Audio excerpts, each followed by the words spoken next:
Hello friends, look at here. Topic at trigonometry, introduction to trigonometry, 10th standard. तो my dear friends, look at here. Exercise इसकी है 8.1 जो trigonometric ratios पर based है। Trigonometric ratios पर based है। Question number 8 previous video में कराया जा चुका है इसका। Now question number 9 look at here. My dear friend, अगर इस क्वेश्चन को आप देखें, इन ट्रायंगल एबीसी, एक ट्रायंगल है ABC, right angle at B, जो बी पर राइट एंगल है। तो लुक एट हियर, ये हमने बनाया ट्रायंगल एबीसी, क्योंकि पूरे इसमें ट्रिग्नोमेट्री में केवल राइट एंगल ट्रायंगल का इस्तेमाल होता है। तो ट्रायंगल का नेमिंग बाद में करेंगे, because right angle at B, B 90 है, राइट एंगल एट बी, तो ये पॉइंट बी होगा, ये 90 का है। अब ए बी सी आप कैसे मर्जी दो, ये 90 का है। लो जी, ट्रायंगल तो हो गया। अब उन्होंने आपको tan a के वैल्यू दी थी, तो tan a का रेशियो दे दिया, मतलब टू साइड तो दे दी हैं। जब tan a यानी a तो एंगल है, तो tan का रेशियो दिया है, टू साइड तो उन्होंने दे दी। ठीक है, अब आराम से आप देखेंगे कौन से टू साइड्स दिए। tan a क्या गिवन है, tan a गिवन है 1/√3। ठीक my dear students, tan a given है।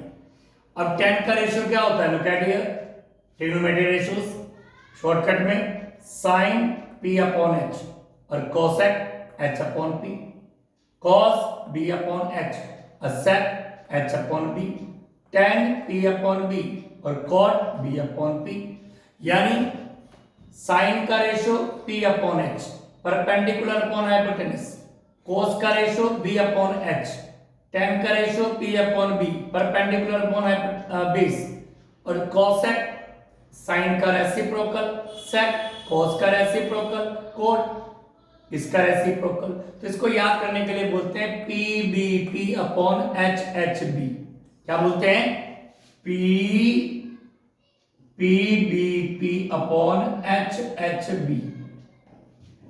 इसको याद कर लो, p/b/h/b, p/b/h/b, मतलब p/h साइन का रेशियो, b/h कोस का रेशियो और p/b tan का रेशियो। हमेशा इसी सीक्वेंस में साइन कोस tan, ये साइन का रेशियो, ये कोस का रेशियो, ये tan का रेशियो, बाकी उनका रेसिप्रोकल। तो p/b/h/b क्या, tan a। तो tan का रेशियो क्या होता है माय डियर स्टूडेंट्स, tan का रेशियो होता है p/b। This is p and this is b। p की वैल्यू 1, b की वैल्यू √3। बट हमें इस फिगर में जरा आराम से देखना है, क्योंकि यहां पर एंगल a भी है और एंगल c भी है। एंगल अलग अलग हो तो फिर फिगर में बहुत ट्रायंगल बना के देखना पड़ता है। एंगल सेम हो तो इट्स ओके, डजंट मैटर, लेकिन यहाँ एंगल ए भी है और यहाँ सी एंगल भी है, सी भी है। ठीक है, tan a परपेंडिकुलर एंगल है, ये रहा माय डिस्टेंस, ये एंगल ए है, ये एंगल सी है। तो यहाँ पे एंगल ए गिवन है, जो गिवन है उसमें एंगल ए है। अब एंगल ए के लिए ये क्या है, बेस, और ये है परपेंडिकुलर। एंगल ए के साथ जुड़ी हुई साइड बेस है, ये तो हाइपोटेनस है, नो प्रॉब्लम। लेकिन एंगल ए के लिए ये बेस है और ये परपेंडिकुलर है। यहाँ परपेंडिकुलर की वैल्यू 1 है, तो ये 1 है, और बेस ये बेस है। क्लियर, ये हो गया 1 और ये हो गया √3। अब हमें निकालना है हाइपोटेनस। तो नेचुरल बात है, हम लगाएंगे पाइथागोरस थ्योरम, क्योंकि तीनों साइड पता होंगी तभी काम होगा। तो पहले बताइए परपेंडिकुलर कितना है, 1k, के लगाना पड़ता है रेशियो में। बेस कितना है, √3k, तो hypotenuse square equal base square plus perpendicular square, hypotenuse square equal base कितना है √3, तो √3 का स्क्वायर प्लस परपेंडिकुलर 1 का स्क्वायर, हाइपोटेनस स्क्वायर √3 का स्क्वायर होगा 3, 1 का स्क्वायर होगा 1। जब अंडर का स्क्वायर होता है तो अंडर रिमूव हो जाता है, h स्क्वायर हो गया 4 और h हो गया स्क्वायर हटाएंगे तो अंडर रूट आ जाएगा। ठीक है, ये सब आपको बताया जा चुका है। तो h की वैल्यू 4 का अंडर रूट 2। तो लीजिए माय डियर स्टूडेंट्स, यहाँ पे आ गया 2। मैंने k नहीं रखा उसमें, बट इट्स ओके, 2k आ जाएगा इसमें। क्या आएगा? 2k। यहाँ पे मैं k रखना भूल गया हूँ, आप k रखिएगा तो 2k इसका आंसर आएगा। ठीक है, तो लो जी, आपका h भी आ गया 2k। Now listen to me, everybody here. Perpendicular, base, hypotenuse तीनों आपके पास है। ठीक, अब इधर हाइपोटेनस भी आपने निकालिए। कितना हाइपोटेनस? 2k। ये 1k हो गया, ये अंडर रूट 3k हो गया, और ये 2k हो गया। k के साथ हमने पूरी वैल्यू रख दी है, क्योंकि रेशियो में है, रेशियो में कोई ना कोई डिजिट लगानी पड़ती है। नहीं भी लगाओगे तो भी आंसर करेक्ट है ना। लिसन, पहला क्या निकालना? पहला है साइन ए, मतलब इन सबकी वैल्यू निकाल के रख लो पहले ही, फिर पुट करना। तो साइन ए क्या होता है? P upon H. ठीक, फिर निकालना मुझे cos ए का। चलो cos सी का निकाल लो पहले, फिर cos ए का, और फिर साइन सी का। ठीक है माय डियर स्टूडेंट, इन चारों की वैल्यू इस चारों की वैल्यू में निकाल के रख रहा हूं। इसमें कंफ्यूजन होने के बहुत चांस होते हैं, क्योंकि एंगल अलग अलग है। एंगल एक होते तो कोई दिक्कत नहीं थी, बट एंगल अलग अलग होने की वजह से बच्चे कंफ्यूज होते हैं। Sine A P upon H. ठीक है my dear students, sine A P upon H. Sine का है, साइन ए का P upon H. Angle A है, ठीक है, एंगल ए के लिए P क्या है? परपेंडिकुलर 1 है, तो 1k। एच तो भाई 2k रहेगा, k से k कैंसिल हो गया, 1/2। क्लियर? कोस का रेशियो होता है b अपॉन एच। तो एंगल यहाँ पे c है my dear students, angle c है, तो c को लेके चलना हो।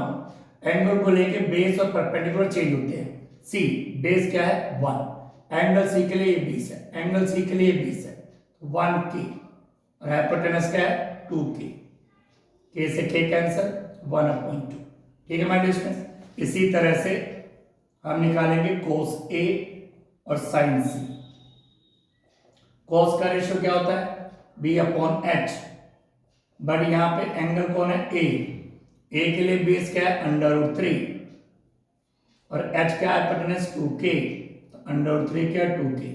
k से k कैंसिल, अंडर रूट 3/2। सबकी वैल्यू निकलती जा रही है माय डियर स्टूडेंट्स। जितनी भी डिफरेंस सारी निकाल लेंगे हम आराम से। जब हमें तीनों साइड पता होती है तो सारी वैल्यू पहले से निकाल के रखो तो इजी रहता है वैल्यू पुट करने में। ठीक है, साइन सी P अपॉन एच, रेशियो लिखा उसका। सी एंगल है, सी एंगल के लिए परपेंडिकुलर गिरा, एंगल सी के लिए बेस है, ये परपेंडिकुलर है, तो under root 3k upon hypotenuse तो सबके लिए 2k, k से k कैंसिल, अंडर रूट 3/2। तो लीजिए माय डियर स्टूडेंट्स, सारी वैल्यू आपके पास आ गई है। जितनी वैल्यू थी सारी आपके पास आ गई है। बस अब आप उन वैल्यू को पुट कर दीजिएगा, चाहे ये फर्स्ट हो या सेकंड हो, वैल्यू पुट कीजिएगा। है क्या? Sine A cos c plus cos a sine c।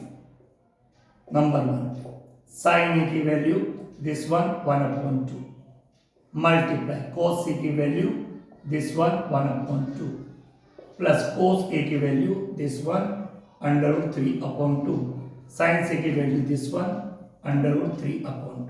बड़े इजीली हमने वैल्यू पुट कर दी, तो पहले निकाल कर रख दी।